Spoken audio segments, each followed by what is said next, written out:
Hey guys, so I wanted to respond to this question that someone has about naltrexone following the Sinclair method for alcohol addiction. If you're not familiar with this treatment protocol, essentially how it works is you take naltrexone an hour before you drink. Naltrexone is an opiate blocker medication, so it blocks the endorphin reward that your brain experiences when you drink alcohol.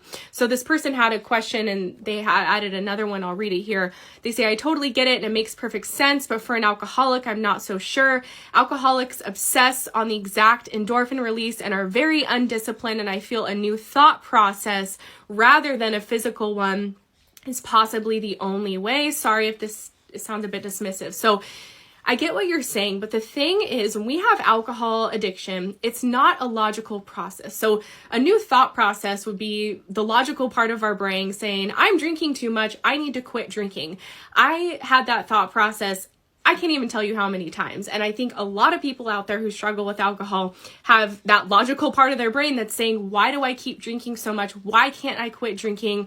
Why can't I get this under control? So there's a logical part of our brain that really wants to get this problem under control. But what's happening when we have alcohol addiction is that it's impacting a much more primitive part of our brain, and it's the part of our brain that is responsible for our survival. So when we have an alcohol addiction, we're mistakenly equating alcohol to a survival need.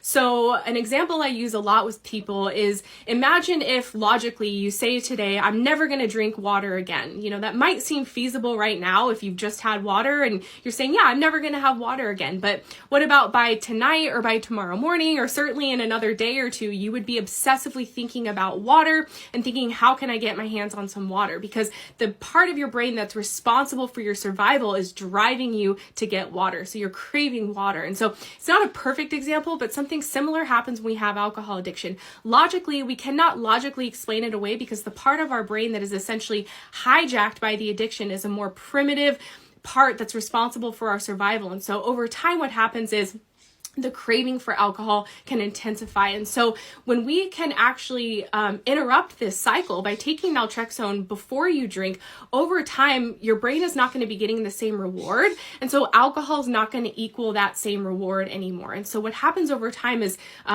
we gain control over alcohol. We lose our craving for it. If we are drinking, we have more of an off switch and we just stop thinking about alcohol so much. So of course, if someone goes on this medication, they have to be motivated enough to make this change. If someone still wants to get the same endorphin reward from alcohol, maybe they're not going to take the medication, which is a challenge for people. But I find that a lot of people who use this medication treatment are really ready to make the change, but they just have not been able to because, again, their brain is hijacked by the addiction.